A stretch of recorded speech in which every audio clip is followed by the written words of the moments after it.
we go too far down the crypto rabbit hole, I still want to see what Grant has in the box. Yeah, let's we see. haven't gotten to see the cards. Yeah, come on. You can't tease us like that. I tend to go in circles, so do we. I wouldn't let you. I would have been like, we're coming back to this. Apparently, someone let him in the ball. Well, hey, it's okay. Someone let me in the ball. Yeah, it's okay.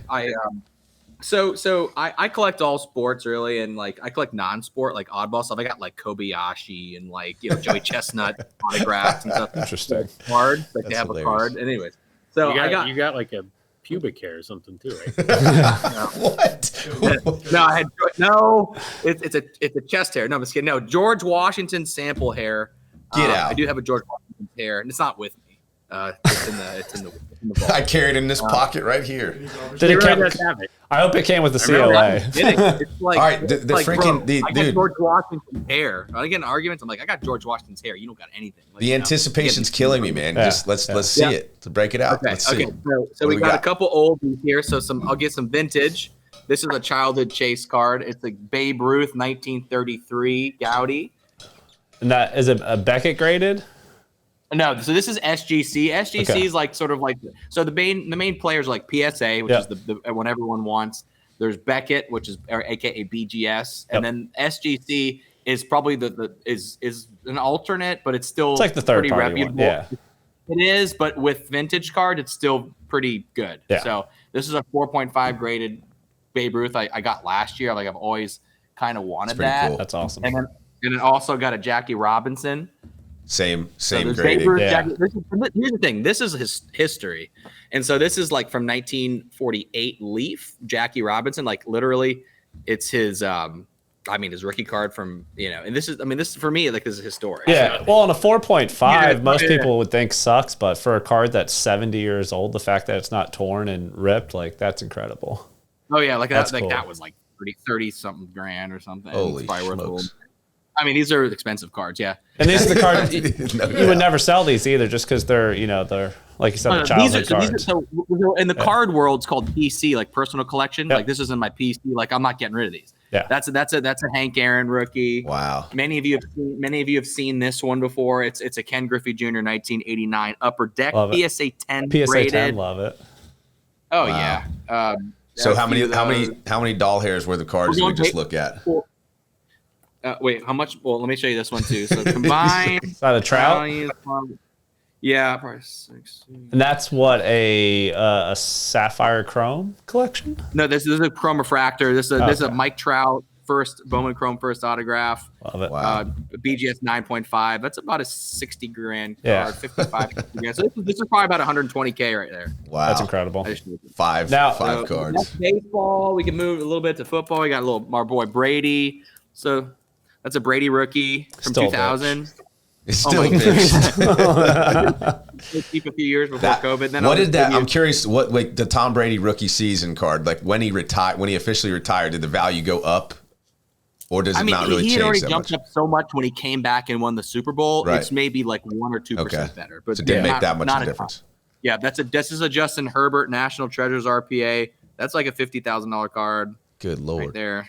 I mean, yeah, these are high-end stuff. I'm just giving you guys the best. I mean, you gotta give the best. Joey B championship ticket. So look at this card. The Tom Brady version of that card, and it was graded like an 8 or something. Just sold for like over $2.4 million. Incredible. So this is a 9. So if Burrow becomes Brady, basically, we're going to. And what are you pulling those out of? We're going to a private island. Are those the NFL Select or? No, this is so the Herbert was a Panini National Treasures, which is like the highest end product. Yeah, they're a lot. This one's a Panini Contenders. Contenders is huge. This is a Jordan rookie. This is one of the most popular most sought after cards in the hobby. Yep. Wow. It's like the most iconic. Back at 9.5 is impressive too. Yeah, that's a tough one there. So that's huge. I'll give you another GOAT, even though Jordan's obviously my GOAT. LeBron, Topps Chrome Refractor, PSA 10 grade. Oh yeah, I remember. So where do you? So like, are these online auctions? Are these all card collector, get-togethers, gatherings? What? Ask him where he's going this week. Yeah, ask where I'm going. I'm going to Dallas Card Show this week. I'm going Thursday to Sunday. That's a Ja Morant RPA rookie card, PSA 10. That's a stupid hard grade. Oh, like yeah. I bank wired 40 grand for that card. I believe it. Now, when you buy these, like, Okay, so now Are this you- is like the main stuff. are you meeting the sellers like in person, or are you buying these Yes, through sometimes eBay? if the deal's big enough, I'll fly to them. They'll fly to me, or it's usually a cash deal, or it's a bank. Oh yeah. Oh my God. I'll tell you a story last year. Now, granted, that's a cool. Luke Skywalker original Star Wars There you PSA go. 9. That's a monster right there. That's an 8, but I have a 9 at home. Hulk thank you. Hogan. This is the best wrestling card that exists. That's a 9.5 graded, population 10. What's that? Which means 10's more good. Hulk Hogan. That's like a $70,000 card right You got a now. Ric No, Flair. I was going to ask Do if you, you got do you have a Ric Flair? Ric Flair is cooler. And look, I'll give you some oddball ones. You talked about the Kim Kardashian card. I got to give it to you. Pop 2 Kim Kardashian cards. Like, I mean, that's cool. over $10,000. Put it that way. And people will be like, I wouldn't pay a nickel. Okay, that's fine. Sports card, like avid sports card collectors. Even No way. Justin Biebs. We even got the Biebs. You got the Biebs. In a jersey too, no less. Bro, Wow. it says NBA All-Star Game on the slab. So it's one of the better ones. So, okay, thank you, James. James was like, okay, let me sit down. But this gives you Thanks, Vanna. gives you an idea of like I'm going like card shows, people, the stuff that happens like card show, like it's insane. Like Oh, yeah. people But are like This is clearly not people new are hobby to you. 200 grand with them, and they're just like buying stuff in cash and stuff, and you know, people will fly for deals all over the place. People are going to card shows like every week. It's freaking huge. And it's like And on the it's rise even more now than ever, right? Like it just seems incredibly. Yeah. It's incredibly on the rise. It settled down a little bit. At least Grant settled down a little bit. It was probably too hot for a minute, and then it was the Wild West like about a year ago. like everybody was just, again, a lot of this stuff inflation wise, like you see with real estate and everything, like all this PPP money, right? What was that stat? Our boy 60, Patrick Bet David's into it. or it was what? Is he? Big time. Yeah, Patrick David posts all the time about it. But it was what? 60% of all money in circulation was printed in the last 2 years. Yeah. So there was just this massive influx of cash, and so people didn't know what to do with it. So they were getting these loans, they were doing this. And so there was a moment where, Grant was getting blown up all the time.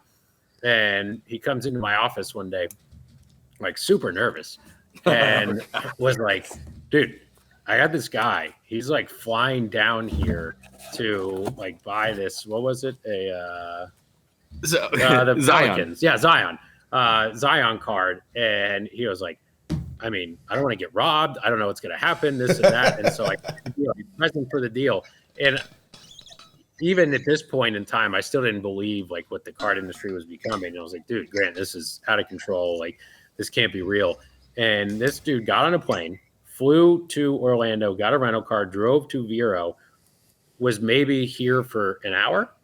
Yeah, most. Yeah. And walked in. Grant brought him in there, so there was like witnesses to make sure like nothing sketchy went down. At our office. Now I felt very safe. And unzipped his backpack and stacked on top of the table. No, you're forgetting the best part. He had a Pokemon box with $125,000 in cash. I have a picture. I'm going to send it to you. I would put it in a less obvious box because, I mean, I buy and resell Pokemon stuff all the time, and there's a huge market for that. It was like an old box. No, he was just using it to transport money, like in his carry-on. Oh my gosh! Did he look like he would have 125 grand in the backpack? Did he look the part? No. Just no, an avid collector. He looked like he was leaving LA Fitness. Yeah, he just looked normal. And so what happened? And let me tell you how I acquired the card. It was an Eminence, like numbered to like 1 of 3 Zion card. I mean, our rookie patch autograph. It was unbelievable. That card has since deflated 90%. By the way. Oh, poor guy. No, I know. Well, it was his buddy, and his buddy has like properties all over the world, so I didn't feel that bad. That's probably a personal card too. So there's a thing called card breaks where you have people like you and me, except they do nothing except open cards. They make 6 figures. Yep. All they do is they open cards all day. People buy spots to see, and it's like You buy teams and all that. Yeah. Yeah, you buy teams. There's pick your team or whatever, and you get basically anything they open. If you pay for it and you like say had that team, like if I had the Pelicans and Zion comes out, like I get the Zion. So we were in an ultra high break. Every spot was 35. There's 10 spots. Each was $3,500 a spot. So I bought 1 spot, and 2 of my buddies I know in town each bought a spot themselves. And it was like basically you didn't know who was getting what. It was like a draft. It was like a hit break. And basically, if a big card's pulled, if your spot, like there's a 10 spot random. Let's say if I had spot 4, and if like the random by a third party like landed on number 4, like I would get the card. So we said, hey, if one of the 3 of us hits this card, we split the money. Deal? We went deal. And so one of my other buddies hit his number hit. So we had a 30% chance. It hit. We went, oh my God. We got the card overnighted to us, and we had a buyer. I had a buyer because my card Instagram, which gives me crazy exposure. And this guy's like, I need that card. What do you want for it? I had like 3 people competing over it. I was like, I need like 130 grand, like cash or wire. Or if you do cash, I'll do 125. He was like, okay, hold on. I was like, what? This guy's like, about to do it. And so he was like, I can make that happen. I just have to, you give me a couple of days. I have to go to a few banks, and I'm going to fly one of my buddies down who wants to see his parents in Florida anyways. And so can you wait 2 days to get it? And I was like, yeah, give me a down payment of $2,000 and, sure.